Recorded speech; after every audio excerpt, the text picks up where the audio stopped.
Greetings, citizens of planet Earth. Welcome back to your weekly news update. So, the coronavirus pandemic is continuing to rage on, and many places are dealing with it differently. The United States, for example, is dealing with it very badly.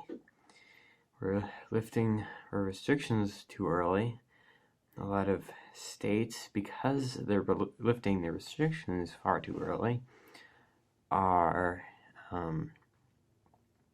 seeing a spike in cases. And a lot of people will tell you that that's actually because testing is getting better. But that still doesn't explain it all. Testing can't get so good so fast that this kind of spike happens. Georgia and Texas, their reopening plan is finally coming back to bite them, and their death rate is going up, and their cases are going up. In some more intelligent states like California and Washington, they are reopening in phases, and moving between those phases very slowly, so we can only reopen when we're ready. But many countries are able to reopen because they dealt with it immediately and didn't really have to deal with it. Like South Korea, for example, they're already almost fully reopened at this point. But many of the more incompetent states, the states that haven't dealt with the pandemic very seriously or well, they are suffering. They'll probably have to stay locked down for a considerable amount of time, more than the rest of us. And moving on, Trump claims that he's been taking hydroxychloroquine, which probably isn't true.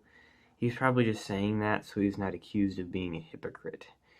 And many doctors are advising against it and are saying that especially Trump, should not be taking it because a man of his age and weight should not be taking hydroxychloroquine. It's a really bad thing for him. Nancy Pelosi kind of unintentionally roasted Trump by saying that he was, quote, morbidly obese, which is true, but it will probably make him despise her even more than he already does.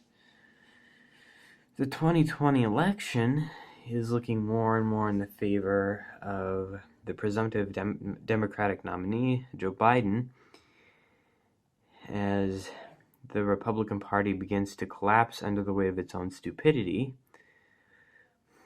Of course, in reference to Trump's stupid comments about drinking bleach, that is ruining his whole campaign.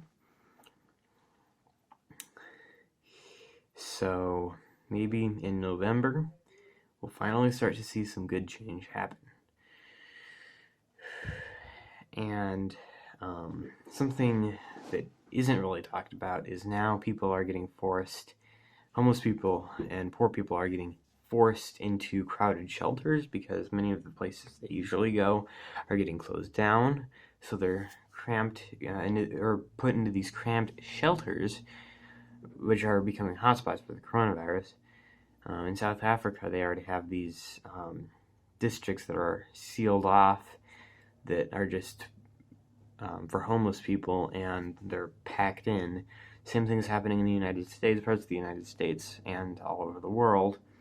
And these are very similar to the sanctuary districts seen in Star Trek, which eventually leads to which eventually led to the Bell riots in that universe and the Sanctuary District program ending. But it's really becoming a reality because of coronavirus. We're not living the way we normally live. Everyone has to spread out. And most people can, but these people cannot. They don't have the resources to do that. They don't have shelter. And homeless shelters are becoming increasingly cramped and becoming hotspots with the coronavirus, as I said earlier. So it's getting really, really severe, I guess is the best word to describe it, severe.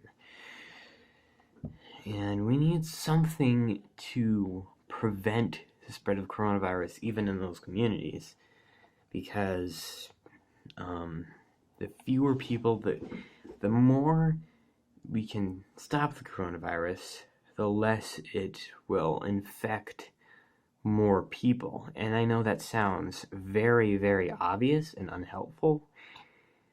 It actually isn't very obvious to a lot of people because, of course, Republicans are still prioritizing the economy over life itself, which is something that is completely bonkers. And explaining basic things just doesn't seem so obvious anymore.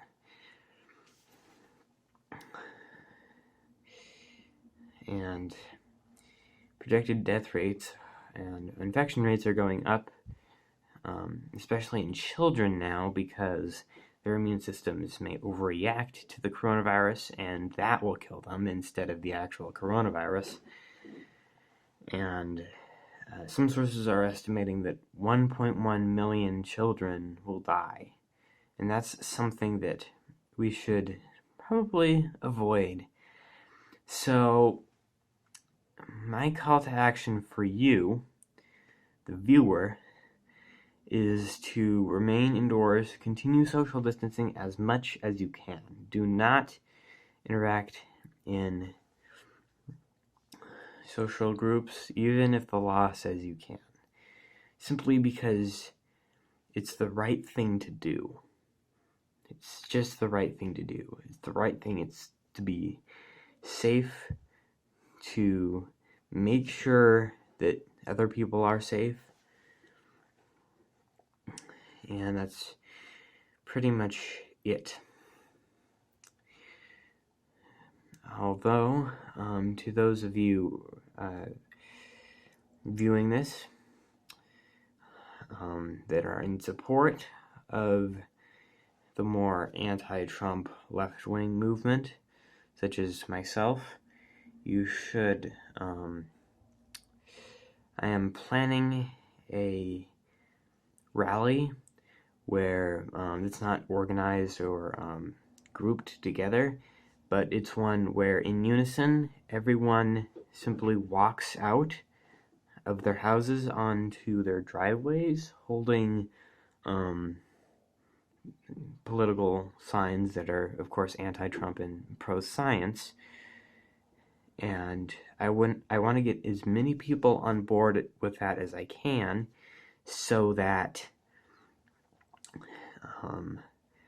we can show the Republicans and the coronavirus deniers our true numbers. So I will see you next week, maybe even sooner than that, with how things are going. And I hope all of you have a safe day or week in this uncertain time period. And I